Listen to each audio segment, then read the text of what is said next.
Next topic is artificial intelligence. I will introduce our panelists who will share their experiences and all the in different points of view. I will start with Agni Biswas, who is a graduate from mechatronics engineering at University of Southern Denmark. Then we have Kristina Nikolovska, who is a PhD student at Constructor University. Violeta Stepanchikova is a representative of University of Europe for Applied Sciences. And I believe Milos will join us, Milos Milovanovic. I'm not sure if he is already here. Yes. Can you please join us through the video, Milos? And so that we can also see you. Great. As I said, Milos Milovanovic, who is studying a master in human-centered artificial intelligence at Uni Milano. Thank you very much for joining this event, and I'm looking forward to this discussion. Welcome on board.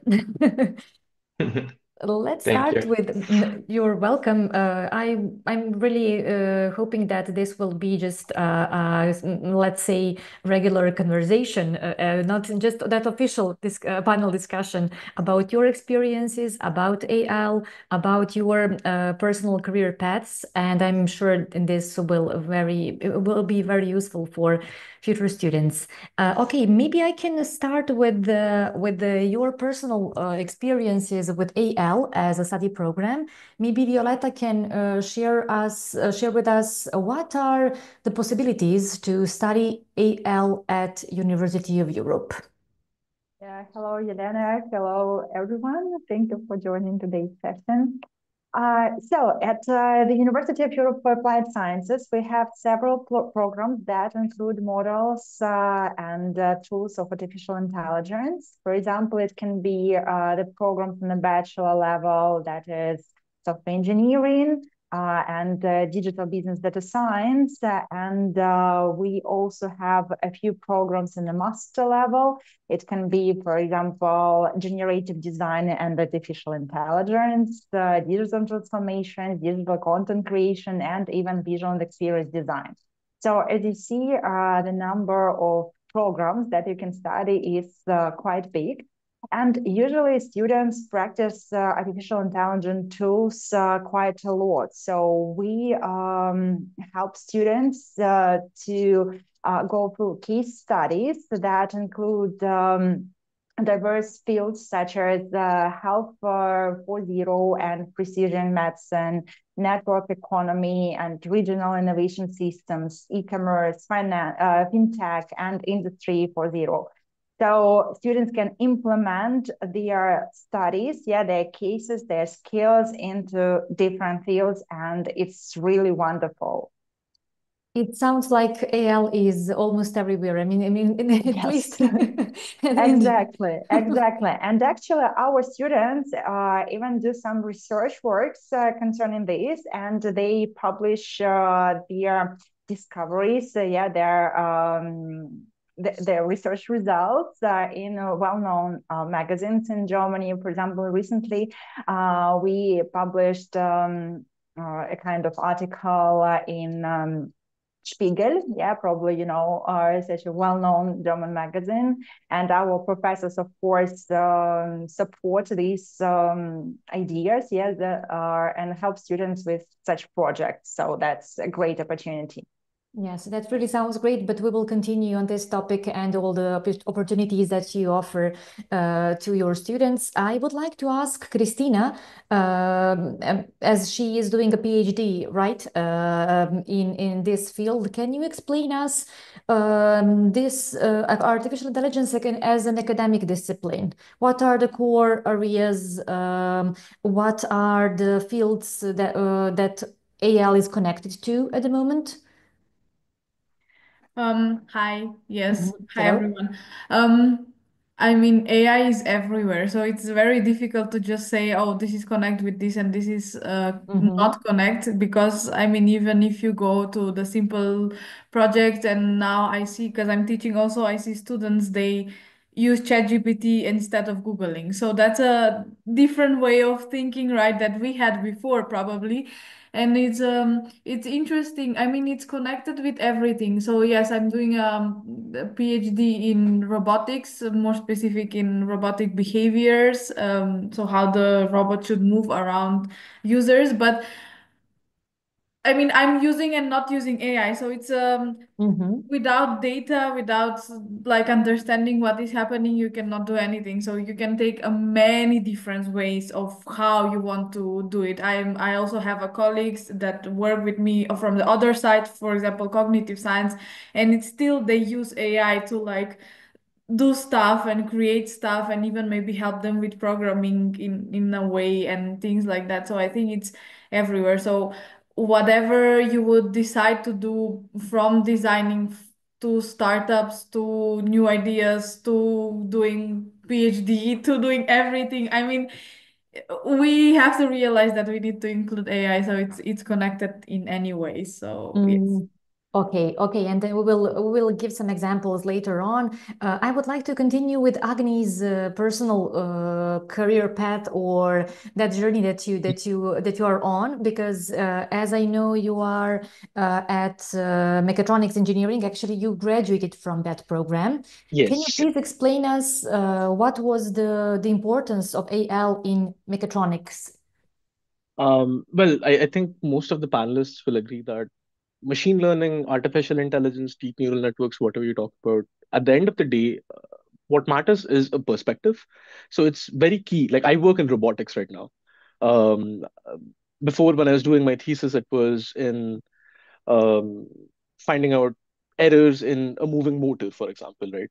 And what's key in this point is being able to kind of understand and make things easier for the machine learning algorithm. So when you know a lot more about how a motor works, for example, you can very easily figure out um, how you could actually make the machine learning algorithm lighter, which is what the company I was working with, Sintrust, was. And end of the day, like the true benefit that you get out of like going into like a slightly different route is typically being able to see things from a perspective which is slightly non-traditional. While we didn't effectively have like a full set of courses which was just focused on AI, we did learn about electric machines, we learned about optimization and image processing, we learned about well, I had like a project that I did with a company based in Odense with robotics about camera calibration. And so everything from tuning little parameters in your robots all the way down to being able to say you are at a fault and being able to classify what type of fault it is. All of this like ties in a way or the other. So most of our courses were very heavily focused on being able to process signals, being able to understand how things behave and why things behave the way they do, which allows you to effectively work with the actual systems a lot more in depth. And that's the benefit I guess I got out of this. Yeah, so I've also worked before with air quality, for example. So there the biggest challenge, and that's where AI is used mostly, is to calibrate sensors, because a cheap commodity sensor will not have all the information, just because you cannot shove like $200,000 worth of sensors into something that's supposed to be 2,000 euros and price overall. So what they do instead is they are able to provide some data from satellites, some data that the sensor itself is perceiving, and based on that they're able to kind of imitate high quality sensors, which is what my company was doing, and made it a lot easier. Here at Danfoss, which is where I'm working at right now, we work a lot with, um, for example, we have a system where we are able to place like cones, traffic cones, and it creates a virtual boundary around that using AI to detect where the cones are. And the second let's say there's a heavy machine operating in the area, the second you enter, it's able to detect that a person has entered, specifically in this case, and it just cuts the system off. And being able to understand the hydraulics, the kinematics, the different things that go behind the robot makes it a lot simpler to like deal with these systems, because that's just a full overview of the thing. So yeah, that's I guess my answer. Okay. Thank you for sharing your perspective. And here we have Milos, who will talk about human-centered artificial intelligence. We had your previous examples about robotics and application of artificial intelligence. But what happens with human-centered AL? Thank you, Milos, for joining us.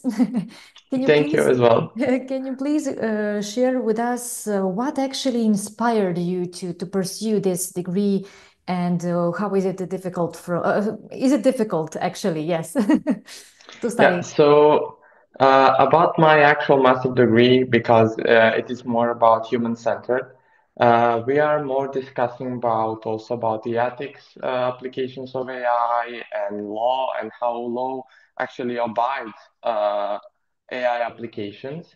And what is actual my motivation for going this route is actually that there is a segment of this master course which is related to neuroscience.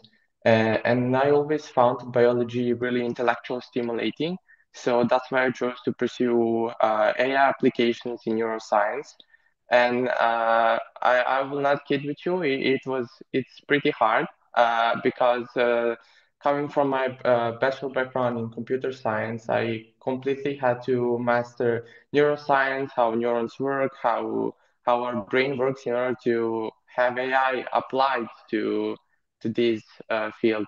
So it was quite challenging, but with collaborations with my colleagues who stem from different backgrounds, such as psychology, biology, sociology, we come together, discuss our notes, improve our knowledge. So at the end of the day, everybody should know, everybody should be at the same level.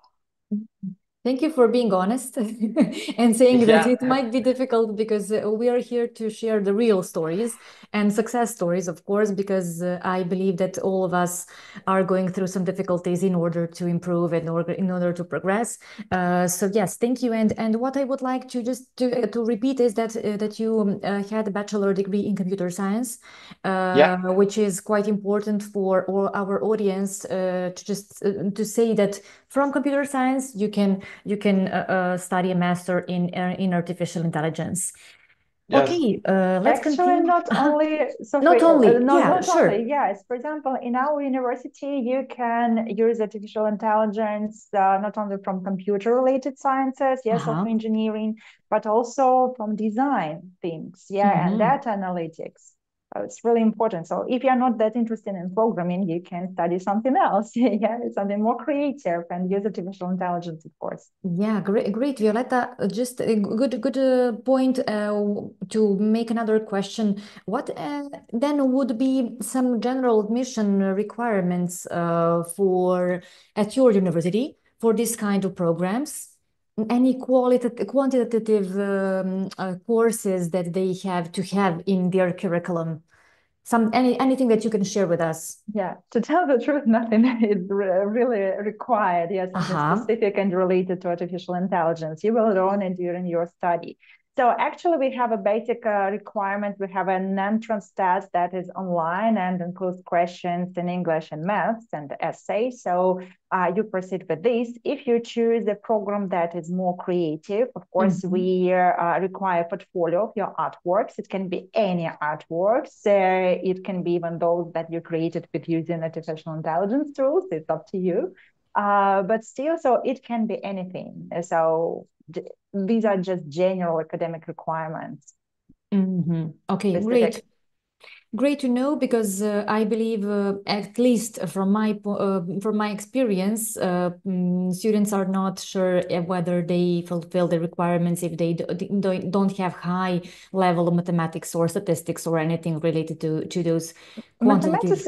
Mathematics is actually required just above 50% in our test. So it's quite achievable. So your students, I'm sure, will cope with this percentage.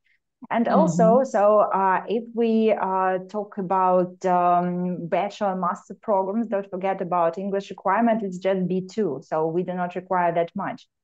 And apart from that, we also have work and study programs. So it helps you to study for free. So your tuition fees will be covered by our practice partner. So I'm talking about just one program that is available in this format. It's software engineering dual program. So if you are not just academically good student, but also have something to impress the practice partner, so to be chosen, it's a chance for you to study for free. Nice.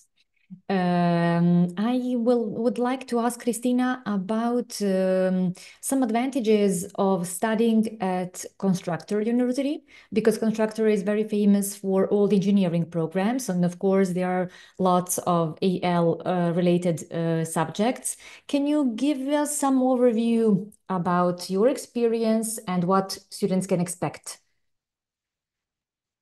Yes, of course. I mean, I haven't studied here, so I'm just doing my PhD. Ah, But okay. in general, yes, in general, I can say because I'm Sure. involved in everything. So, a Constructor University, as you maybe know, it's like an English university, right? It's very international, so it's amazing to be part of this community because you learn a lot, not just from the way that you kind of learn and during the practices or during your program, but also like from your colleagues, your teammates, and so on.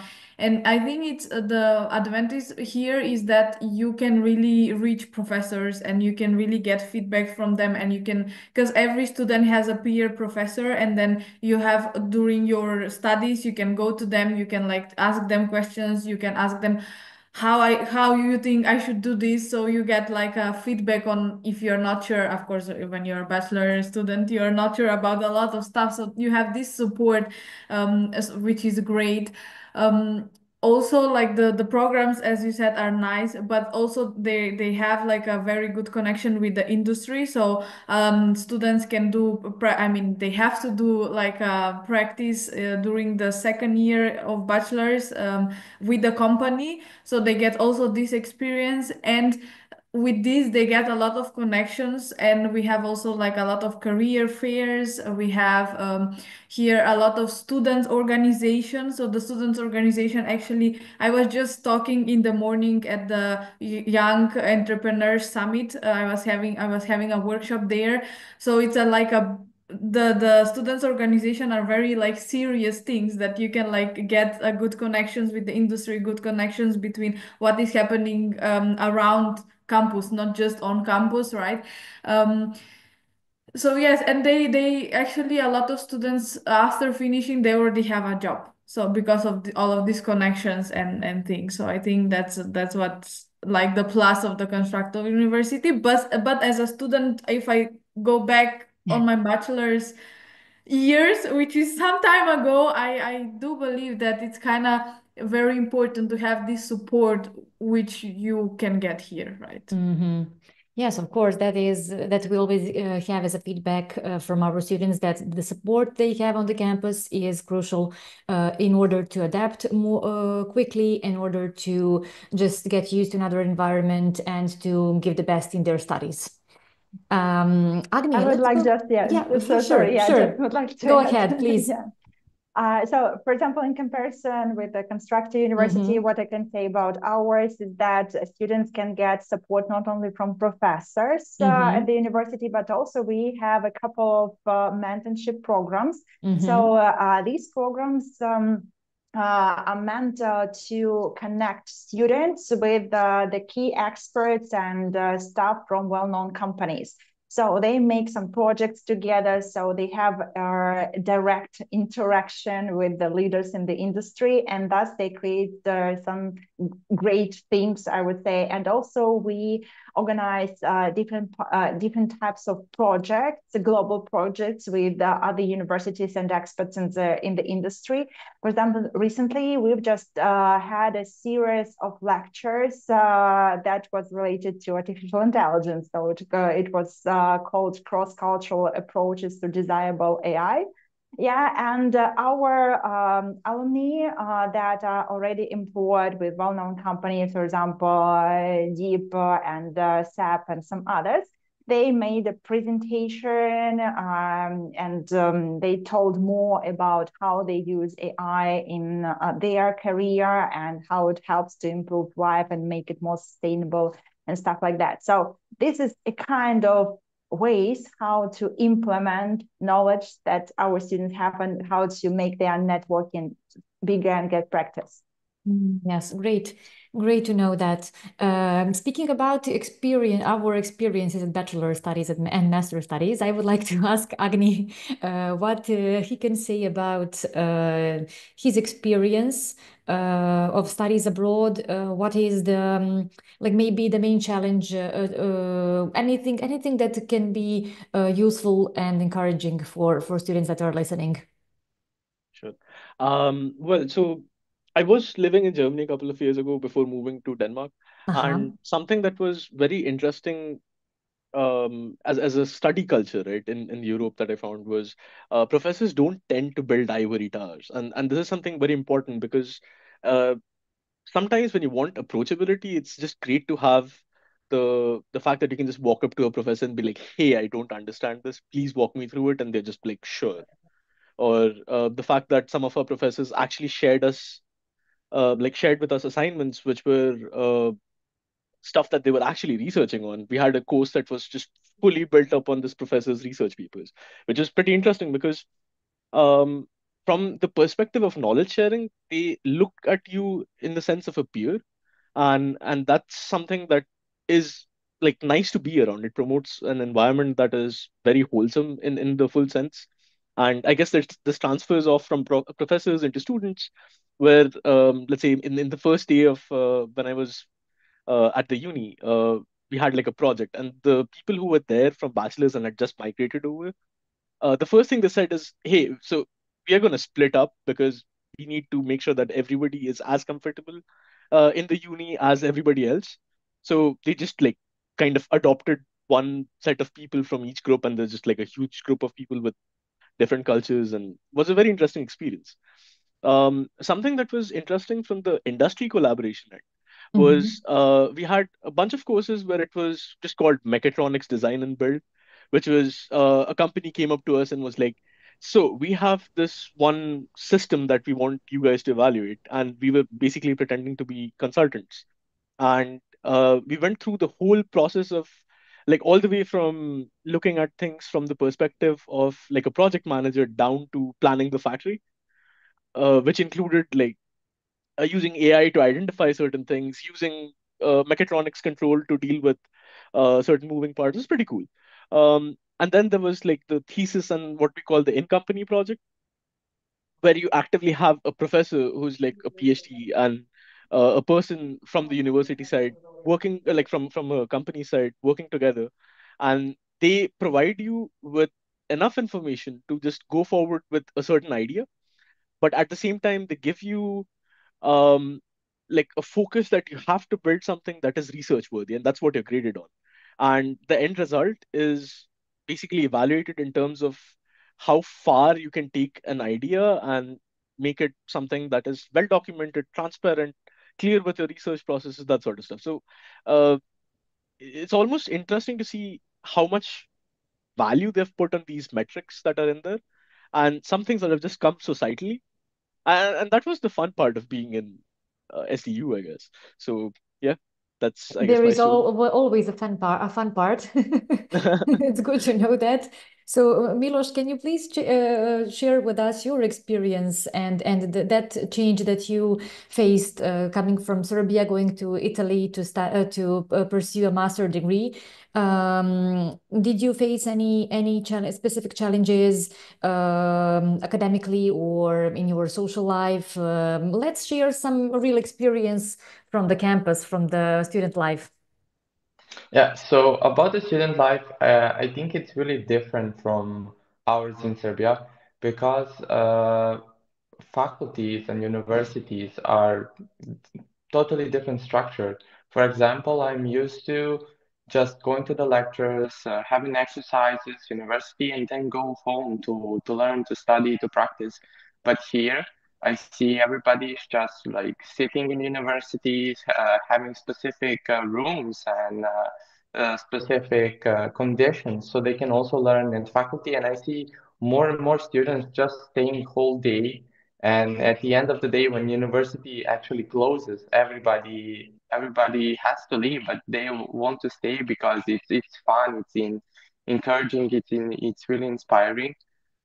One thing that was strange for me, because I come from computer science, is we in Serbia we had a lot of practical exercises and practical knowledge, how to implement something, how to do something. Here in Italy, I think people go for more theoretical approach. So first of all, to understand all the theory behind specific subject, and then go into implementation with a professor, with another student colleague, but everything is supervised by the professor. And I think here, professors are really open to collaboration with students, and most of all with the research topics. Because every time somebody brings up a new topic that is interesting, professor would suggest, oh, we can collaborate on this, we can write a paper on this, you can do your master thesis on this. And that was really inspiring, encouraging for me, because that's not something I saw in Serbia. So that was quite refreshing. Um, yeah, also, I would have to say because of the structure of my master, because it's collaboration between three universities, uh, it was at the beginning, it was quite strange going from one place to another, traveling to different universities, talking to different professors from different backgrounds who are at the top of that field, and having all this knowledge and trying to connect all the dots. That was really new for me. But at the same time, very encouraging, right? And Yeah, useful for yeah, your academic development. yeah, of course, of course. It seems like a big change. Everything that you shared with us sounds like a challenge. But it's at least you seem to be happy with the master and with all the process that you are going through. So let's go to another round of questions related to practical work, as you mentioned, Milos, which is very, very important nowadays. So Violetta, you already mentioned something, but can you please go deeply into this topic of internships, all the practical work that the students can do at your university? Sure. So first of all, students go through case studies. So our university is the University of Applied Sciences, and we focus a lot on practice. And our professors are from the industry, so they share real experience and real cases from the industry. They try to highlight some moments how something can be improved to make this or that thing work efficiently. And apart from that, we also have different types of company visits and guest lectures. So usually how it works. For example, recently our students have visited SAP and Google, SAP in Potsdam, yeah, Google in Hamburg, yeah, so these companies. And their experts from these companies shared some insights how to what they should know about the company. There are some specific projects that they are working on, how they can implement different tools, including artificial intelligence, of course, and also how to get employed to these companies. So it was an opportunity for students to expand their networking. Apart from that, we have several mentorship programs. For example, the most recent one is Berlin Design Events. And in cooperation with this organization, so to say, our students make mutual projects, yeah, and thus they develop their skills, and thus they can show themselves and get, for example, internship or maybe part-time or even full-time job. And apart from that, we also invite our graduates to show to share their experience of working in that sphere For example, the graduates of visual and experience design program that now work for example, Ego insurance company, yeah, or GPT. This is the company for UX UI design and marketing tools. So they shared their experience, yeah, and gave some in-depth knowledge to our students how to get employed, yeah, what is expected from them. Apart from that, we organize different types of career events. It can be small and big career events, and we invite companies from different regions, I would say, and small and big. And for example, our graduates find employment not only with for example, SAP and Oracle, yeah, but also with really prospective startups, for example, Tagomo or SMACC. So the first one is in location analytics. The other one is in financial management that uses neural network technologies. So actually, there are so many opportunities for students to proceed with the employment, yeah, to get some practical skills, to show their ideas, and I'm sure it's not a problem, yeah, to proceed. By the way, we have reached their employability rate of 98% within the first year after graduation. So, yeah, numbers tell the story, I would say. Especially nowadays, yes, numbers tell a story. Okay, Christina, can you please share with us what is like, from your experience as a PhD student, and of course from your academic path, what is the importance of practical work? Can you give us some example, as an example of a project that maybe was open-minded for you, like that helped you discover something, make some conclusions, anything that you can share with us on this topic?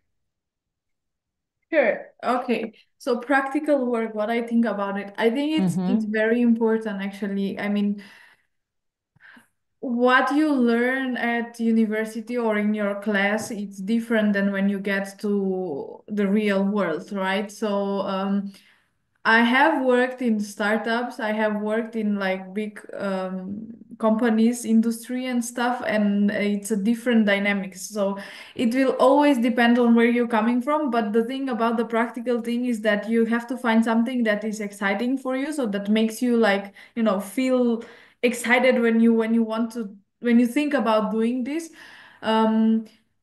But you don't have to put too much pressure on practical work. Of course, it's important and it will teach you something, but you have to be prepared that every time you change or every time you do something else, some other stuff will come up. Of course, that what I like about the university, especially like any university, especially like when I'm teaching, of course, I cannot give the students all of the practical things that I know, right? But what we as a universities or a general, when you go to study, what you get is you're getting a basic and way of thinking. And I think it's very interesting to see, because I'm working like now into interdisciplinary projects where I just don't work with engineers, but I also work with like psychologists, you know, all computer science and so on. And I think what you are kind of studying, it's forming how you think and how you will solve problems, right? That's nice observation. Very nice. Thank you. Sorry for interrupting, but this is very, very important. Yes, and it's like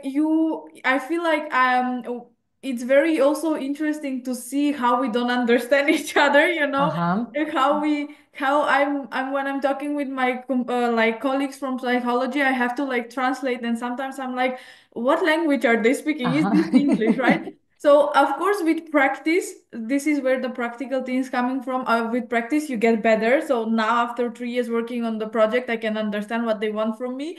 But first year, I was like, what is going on? So it is important to have practical, but everything comes with time. So we don't. I mean, you can put some like some how to say some pressure on it, but you don't have to be like, oh, if I don't have practice, this and that. I just think you have to find something that is exciting and that's kind of making you want to learn more. So to be curious in a way, to be curious to know, okay, what is going on, how I can solve this, how I can do this. And then anything, like even if you have zero practice, you can in 1 month become expert. No one is expert in anything because AI and robotics and whatever is going so fast. But like to know, to be up to date, let's say, to be up to date.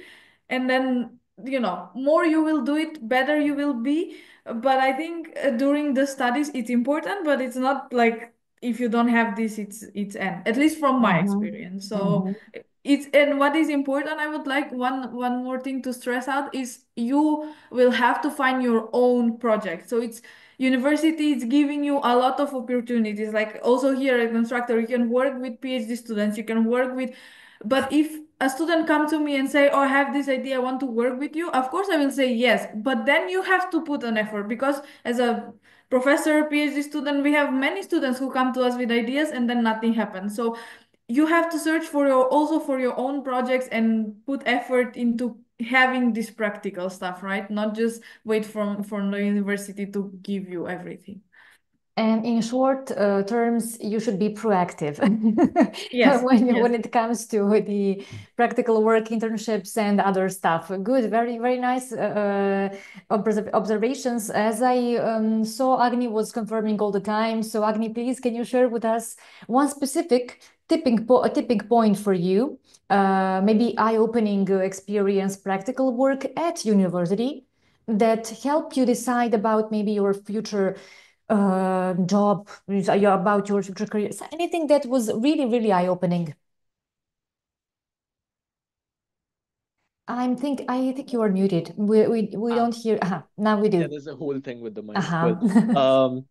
Yeah, so I guess I fully echo Christina's thoughts on this. Like one thing that our professors usually used to repeatedly tell you is what we are building here is not proficiency in programming. It's not the stuff that you're seeing in class. It's a mentality. Engineering, end of the day, is about a mentality. So long as you're able to, accept facts, understand, and question, there's nothing more that you can get around it. Uh, so you'll build up to whatever you need from there. My master's thesis was a very interesting experiment in this. I did work with a specific type of machine and a gearbox, basically where you have to switch gears out and then you tell like what sort of an error you're manually feeding into it, and then you try to classify and figure out how that works. And what was interesting was the people I was working with from the company side of things were experts in drives and power electronics and all of that. And I personally do not have any experience in this, right? And so over time, since the focus was to develop something which is very research centric, uh, the question kept coming up saying, hey, so what is your contribution in this field, right? And struggle for a month. You sit down, you read a whole bunch of research papers. With AI being there, you just go to a website like Elicit, and then you're just typing up questions, and then research papers pop up. Sometimes you sit and argue with ChatGPT for a couple of bits, and then you at least figure out what you need to Google.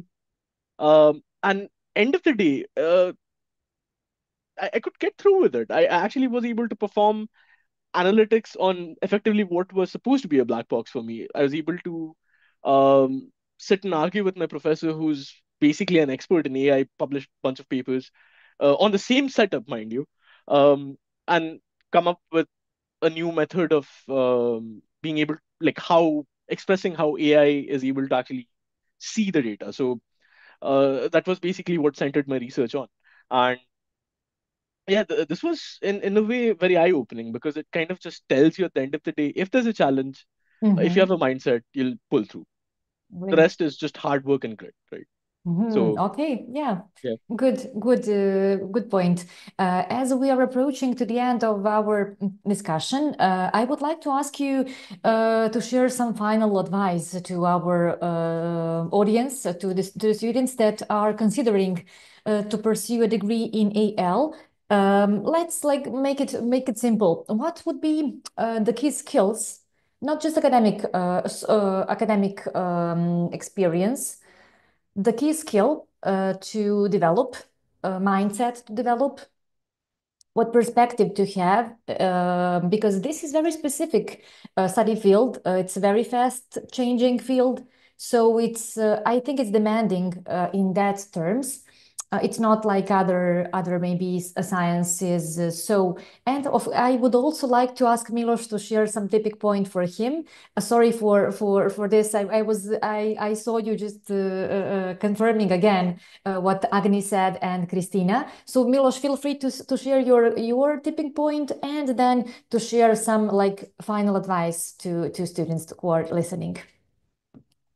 Yeah, so I don't know for me if there's any specific like tipping point where I would say I will do just this and spend my time researching this, because what I found really interesting at my master's is uh, I came from computer science thinking, okay, I'm going to do some programming, I'm going to build some AI models and try to incorporate that in some life helping situation.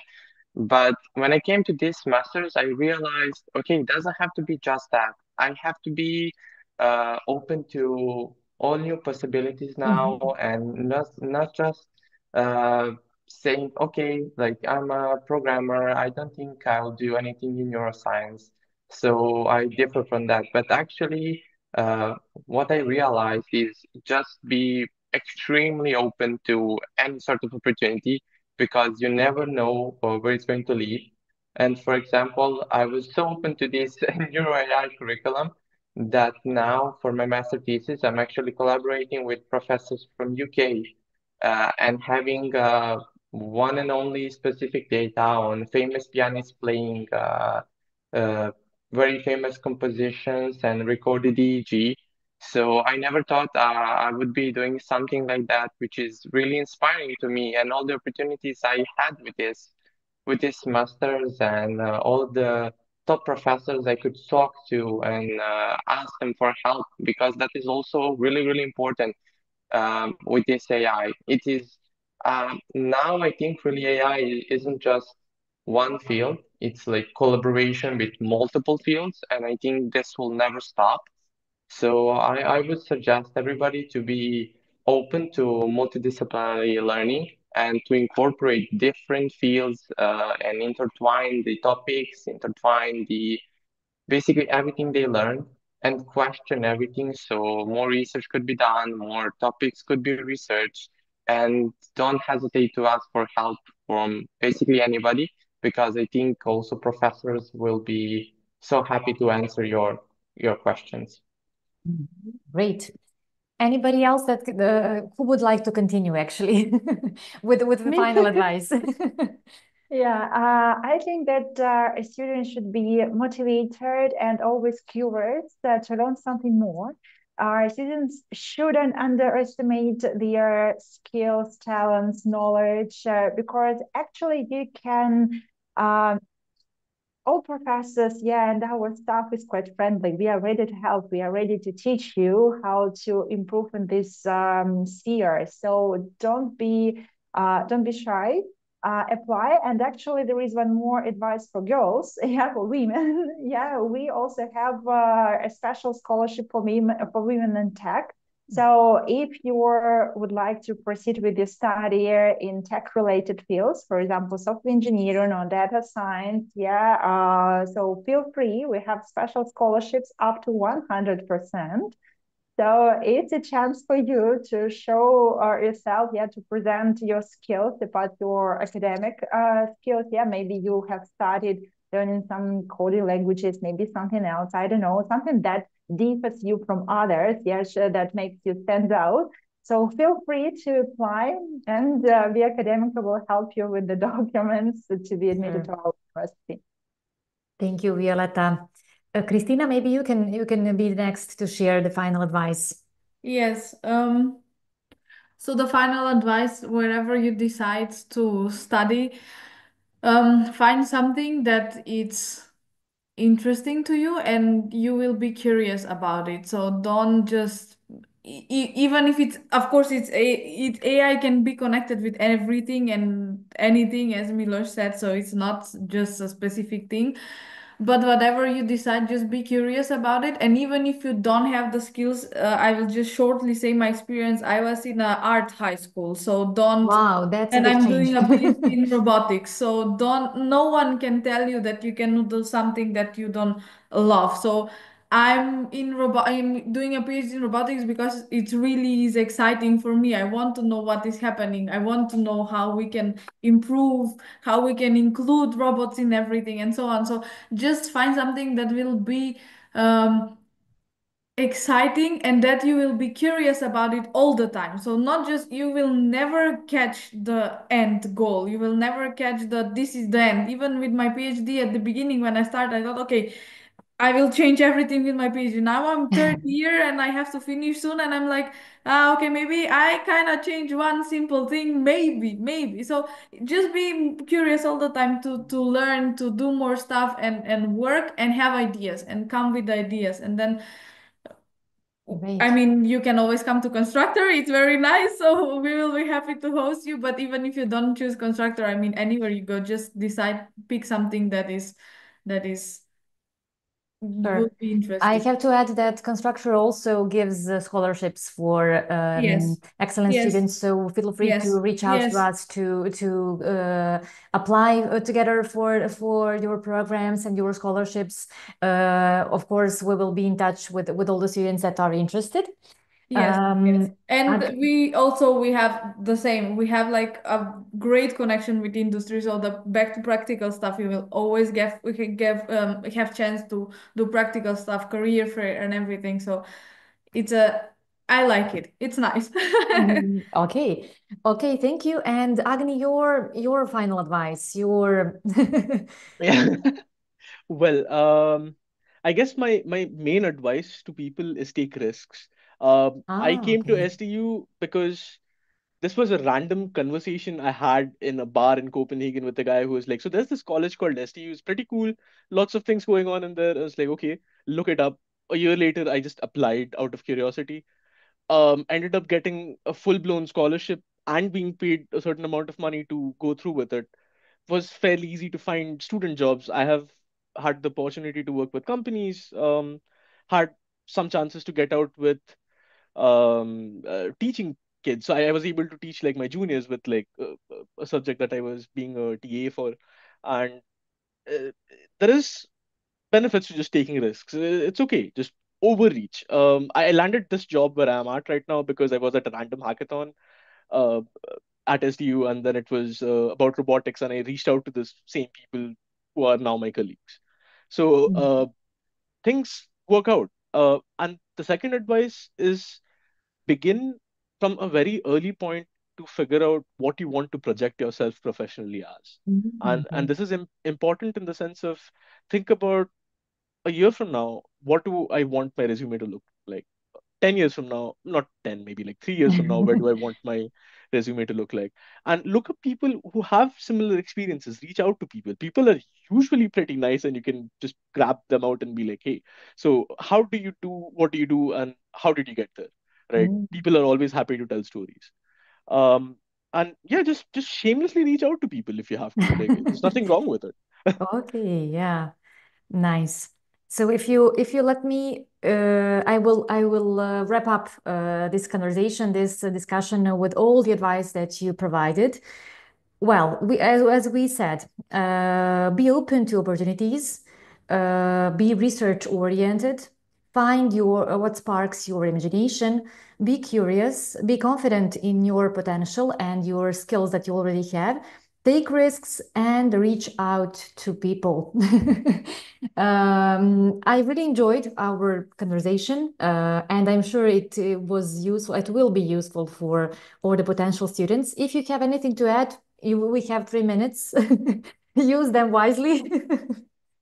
Seriously, now, like if you have anything to add, feel free to do it? We're still open for applications. Yeah. So yeah, actually, we have a campus in Dubai, not only in Germany. And if you would like to start your study right away, we're still open for applications, and your study will start at the beginning of April. You have time to go through the application process and get your visa. Thank you, Violetta, very much. Okay, so we also have yeah. no, but we Of course. also have open applications, so you can apply to Constructor University. And yes, the Constructor University is like spreading now. So we have universities at the UK and in Switzerland. So it's like a very nice. You can like go to other also Great countries, news. but yes. So check it out. Go check. And even more, yes, even more possibilities. Exactly. Great, great. Gentlemen, anything else? Well, I have advice when you go abroad for studies or masters, don't be afraid to take your time to just get to know the country, get to know the culture, go to different places, talk to people from there and see what's their experience of life, because I think we could learn a lot from each other. And I think that is quite important. Great advice. Thank you, Milos. Yeah.